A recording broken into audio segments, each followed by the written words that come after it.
And in terms of the process, we'll go through the additions to what Robert has originally presented, which incorporates some of the discussion we've had. That's important because then when we come into the substantive resolutions, it references the additional FDS amendments in their entirety. So, Robert. Right. So on the basis that we don't want to get into wordsmithing here, I've drafted the 4th bullet point, which says amend the rural chapter. So that's the chapter we had on the screen earlier, to make it clearer how rural residential development fits in the context of the settlement pattern with reference to the growth target of 90% of development within urban and village enablement areas. So that's taking us back to the core strategy in terms of that, but having a look to see if there is any way we can clarify how we treat rural residential development more. And then there's a second point, which I want to double check, which is the point that Mayor Paula was raising. Check the strategy to ensure that it adequately considers the effects of rural residential development on urban areas, not only on Hamilton, but on our other urban areas. So if you resolve to these, then the direction will be for your officials to go away and do that checking for you and come back to Bill with a recommended set of changes.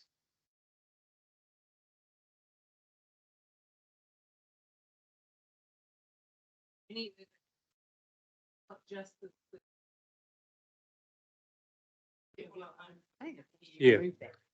Oh, what?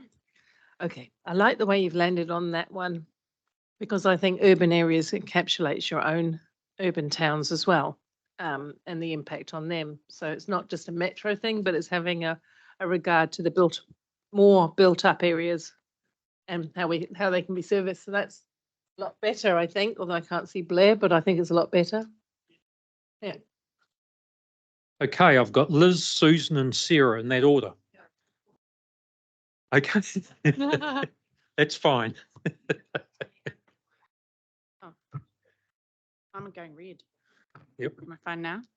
Hey, it's not. This relates really to the preamble prior to the directives, and it's probably just it's like rubbing a cat backwards to me. The last sentence.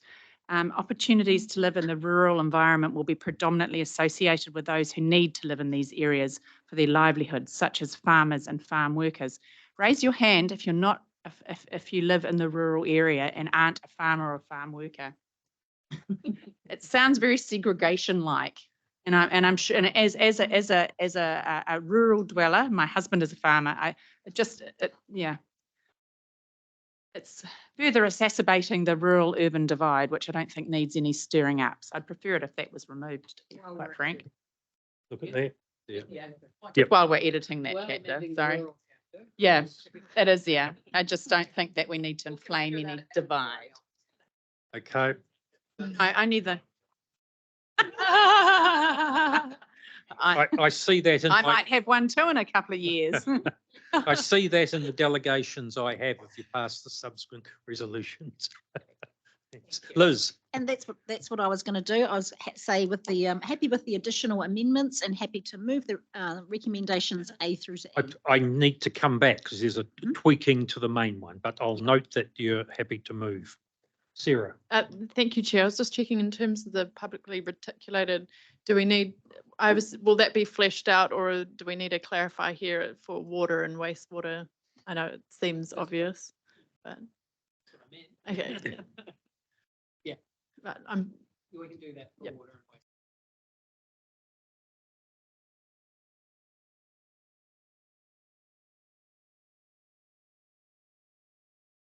and waste. For waters. Okay. Angela.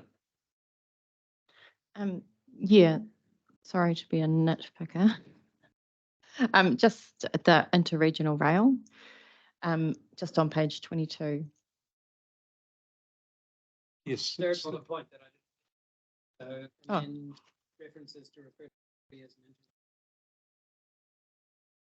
Yeah, I wonder if we keep it broader than Tahuia though, and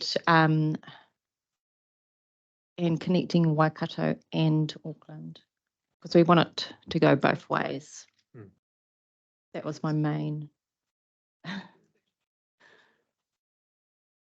Yeah. Interregional passenger rail.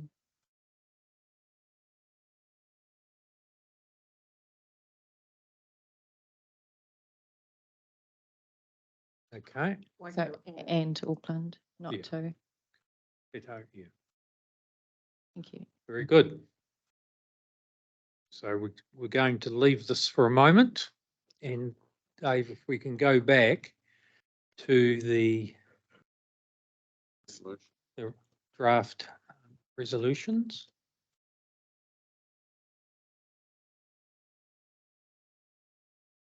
So looking at the only amendment here suggested that Dave's put in for me is recommendation 2 and A.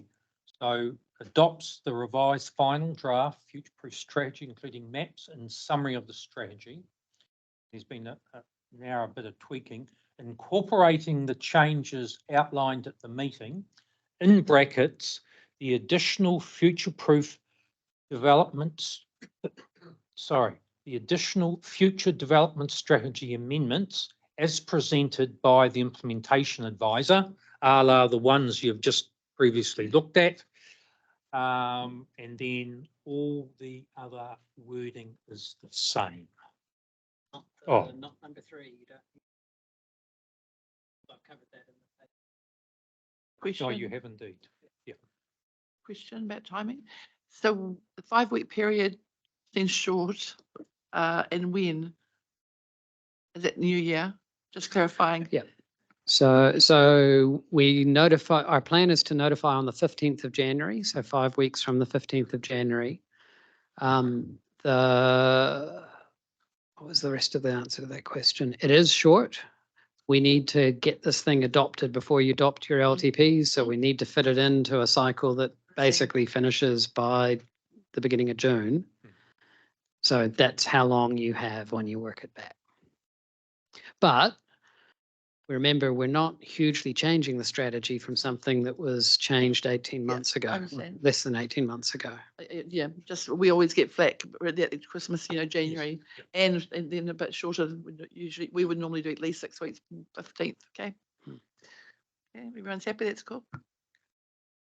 Now, Liz. Yeah, I'll just, yeah, look, when in the report, I wasn't excited by that 5-week, given this time of year as well. But in the report, I think it did say mid to late January. So I was kind of hoping it'd be more late January, given that's when that's when most council staff and elected members are actually back around the table. So would that be, if we went late January, would that be shortening the staff time to process all the submissions? Do you feel that would be too? Okay. Yeah, and I anticipated that, the timeframes were short. We don't know how many submissions to expect. Smart Growth got 100, which would be a bit of a headache for us in the time we've got, because I think we've only got about 3 weeks in that time frame, 3 or 4 weeks to process submissions. Yep, it's not ideal, but we're okay.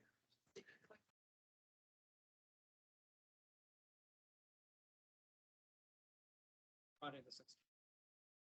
Did talk about whether we 19th summarising submissions. Yeah. No.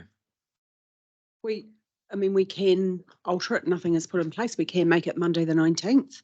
Under the special consultative process, we're required to have it open for 1 month, and we have done a check knowing that there are 2 short weeks there, but we actually have it open for 2 extra days beyond the minimum that's been required. So if we move to the 19th, then that gives us another extra day. So 5 p.m. on the 19th. Yeah. Okay. Now, Liz, you've moved and you're happy with as they are outlined on the screen. Seconded by Mayor Jackie. I asked this with intrepidation. Any further comments?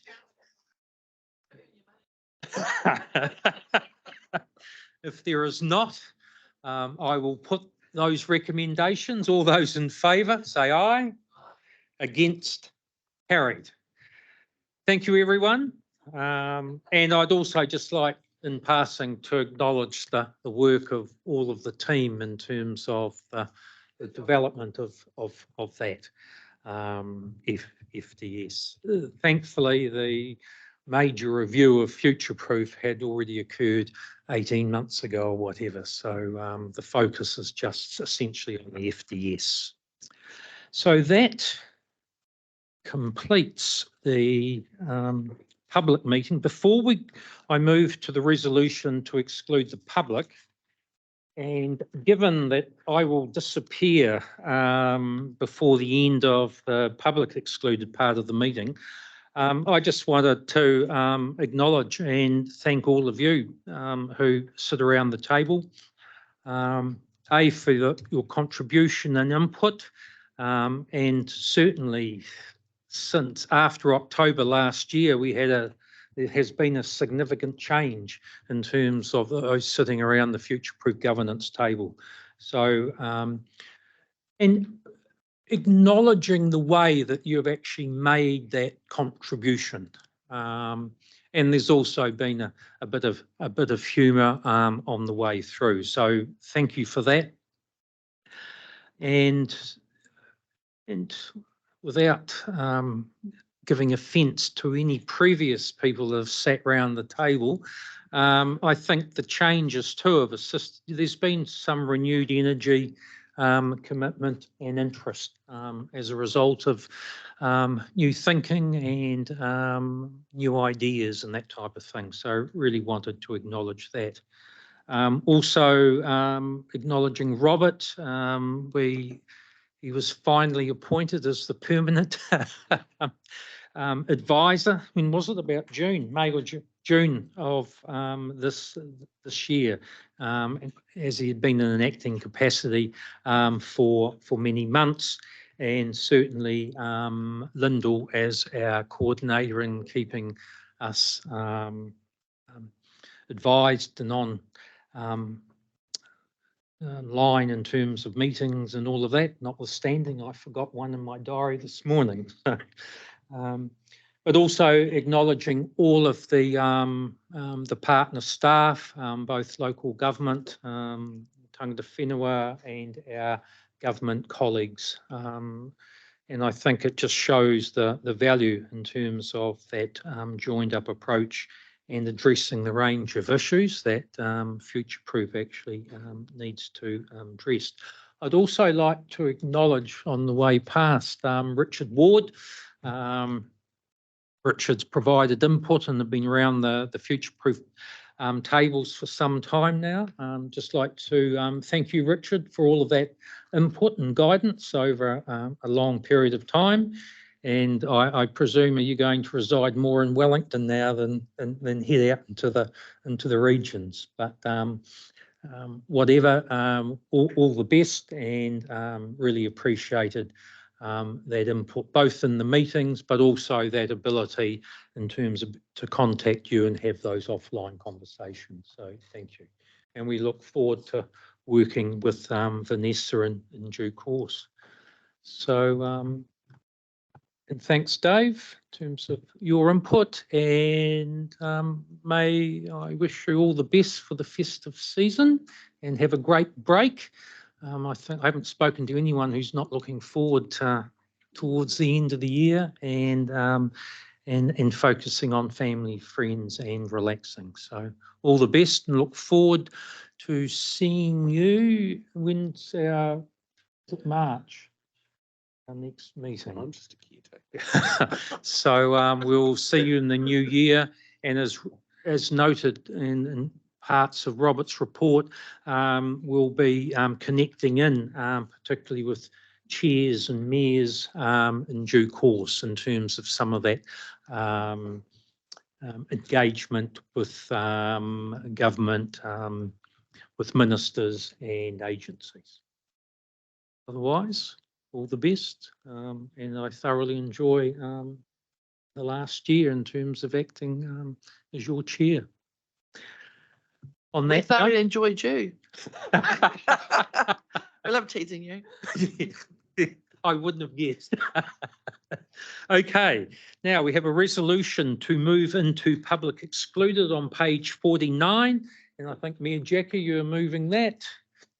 Seconded by Mayor Susan. I'll put that. All those in favour, against, carried. We can have a pause.